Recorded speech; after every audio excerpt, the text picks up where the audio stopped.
রিশাদ হোসাইন দুর্দান্ত খেললো, আজকেও দুর্দান্ত ব্যাটিং করলো। রিশাদ হোসাইনের জন্যই বাংলাদেশের রানটা 200 পেরোইল। 50 ওভার শেষে বাংলাদেশের রান 213 রান, যেখানে রিশাদ হোসাইন করছে 14 বলে 39 রানের একটা ইনিংস খেললো। টর্নেডো একটা ইনিংস খেললো।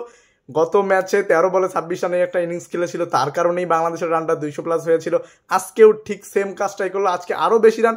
আজকে 3টা ছক্কা মারলো, 3টা 4 মারলো, 2টা ছক্কা, প্রথম 2টা ছক্কা ভাই অসাধারণ অসাধারণ। Same bowler, same ball, same batter, same shot, same result. Rishad Hossain 3টা ছক্কা মেরেছে আজকে।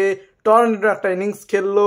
একে তো লেগ স্পিনার, বাংলাদেশের লেগ স্পিনারের অভাব, বাংলাদেশের লেগ স্পিনার নাই। তার লেগ স্পিন দিয়ে ভালো করতেছে, প্রতিপক্ষকে তছনছ করে দিচ্ছে। তার উপর ব্যাটিংয়ে 8 নম্বরে 9 নম্বরে নেমে ছোটখাটো টর্নেডো ইনিংস খেলতেছে, যেটা বাংলাদেশের জন্য খুব ভালো। বোলিং ইনিংস দেখার অপেক্ষায় রিশাদময় প্রথম ইনিংসটা যদি বলা যায় বাংলাদেশের।